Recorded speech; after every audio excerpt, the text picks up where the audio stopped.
بسم الله الرحمن الرحيم. يا قوم إني لكم مصلح أمين، وأن اعبدوا الله واتقوه لعلكم تفلحون.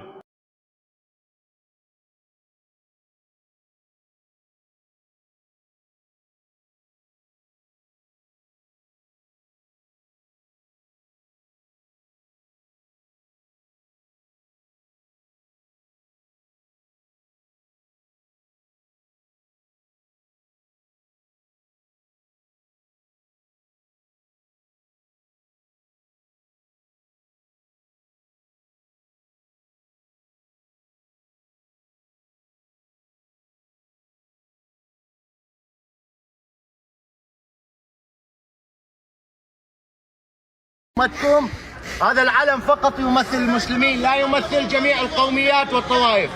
هذا العلم يمثل الإسلام فقط. مكانته هذا كفاش لكن ظل يصور لحظة.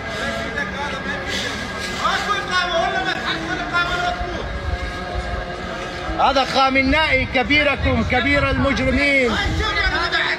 خامنائي كبير المجرمين.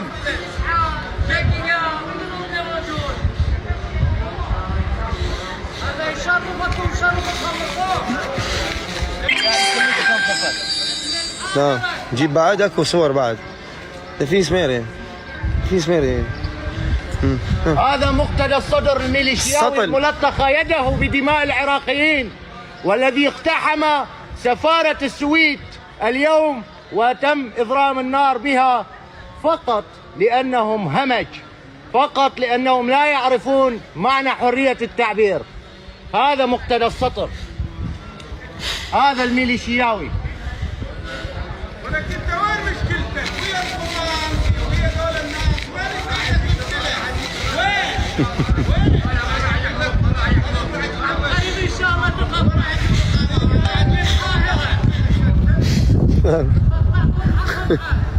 كما دان الاتحاد العالمي لعلماء المسلمين الحادثة ووصفها بالعنصرية والتوحش. بدورها نددت مصر بقيام أحد المتطرفين بإحراق نسخة من المصحف الشريف، وقالت إن الفعل المخزي يتنافى مع قيم احترام الآخر ومقدساته ويؤجج مشاعر الكراهية بين الشعوب. ودان دولة قطر سماح السلطات السويدية بحرق نسخة من المصحف الشريف، وشددت على أن هذه الواقعة تعد عملا تحريضيا واستفزازا خطيرا لمشاعر أكثر من مليار مسلم في العالم. وقالت وزارة الخارجية القطرية في بيان إن السماح بتكرار التعدي على المصحف الشريف يؤجج الكراهية والعنف ويهدد قيم التعايش السلمي ويكشف عن ازدواجية معايير مقيتة. ودعت الكويت المجتمع الدولي بدورها والحكومة السويدية إلى تحرك سريع لنبذ مشاعر الكراهية والتعصب ووقف هذه الإساءات. كما استدعت وزارة الخارجية الإماراتية سفيرة السويد لدى أبو ظبي وأبلغتها احتجاج الإمارات واستنكارها الشديدين لسماح حكومة السويد لمتطرفين في ستوكهولم بحرق نسخة من المصحف الشريف. وفي المغرب استدعت السلطات القائمة بأعمال السويد بالرباط كما استدعت سفير المغرب بستوكهولم للتشاور إلى أجل غير مسمى، في حين استدعى الأردن السفيرة السويدية في عمان. واعتبرت الخارجية الأردنية حرق المصحف الشريف فعلا من أفعال الكراهية الخطيرة.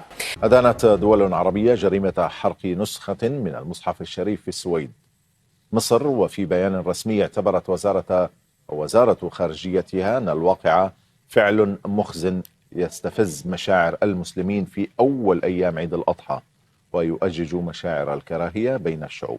كما حذرت الوزارة من تنامي الإسلامفوبيا في بعض الدول الأوروبية. من جهته أدان وزير الخارجية التركي هاكان فيدان ما سماه العمل الدنيء الذي استهدف المصحف الشريف في السويد خلال أول أيام عيد الأضحى. قال فيدان إن السماح بالقيام بهذه الأعمال المعادية للإسلام بحجة حرية التعبير أمر لا يمكن قبوله، وأن غض الطرف عن مثل هذه الأعمال الشنيعة يمثل تواطؤا وقبولا بها.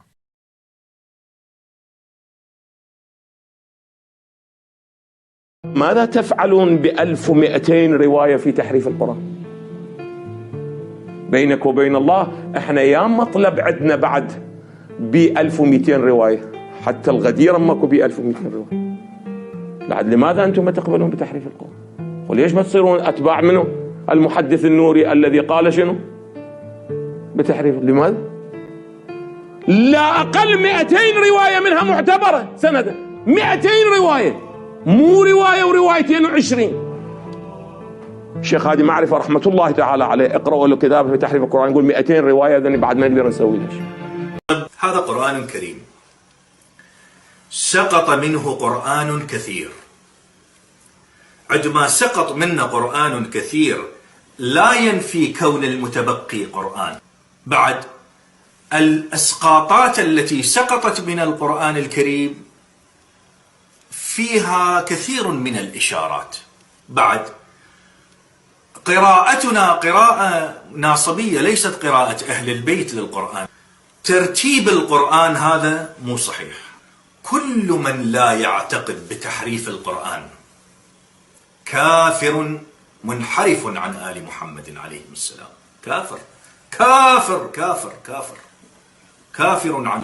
القائل بعدم تحريف القرآن كافر. قد تقولون وكيف ذلك؟ القاعدة صحيحة. هذا العدد الكبير من أحاديث أهل البيت الذي يتحدث عن تحريف القرآن.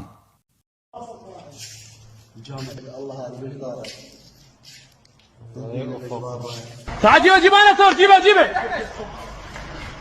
انا صور، جيب وعداك خير الحلال.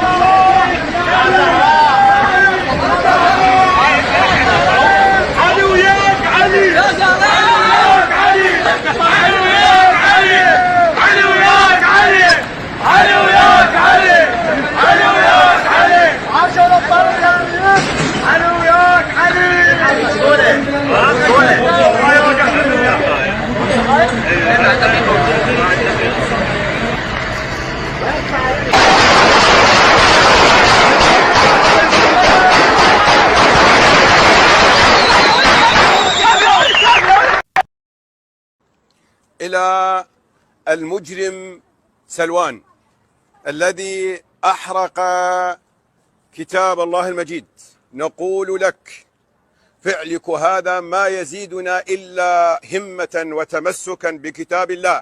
لذلك هذه حملة أطلقناها من العراق، من مدينة الرمادي، من جامع السيدة فاطمة الزهراء رضي الله تعالى عنها. سنقوم بتوزيع كتاب الله في كل قرية، في كل مدينة، في كل بيت، حتى يتمسكوا بهذا الكتاب.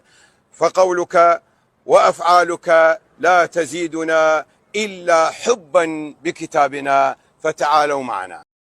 بسم الله الرحمن الرحيم. الحمد لله رب العالمين، الرحمن الرحيم، مالك يوم الدين، إياك نعبد وإياك نستعين، اهدنا الصراط المستقيم.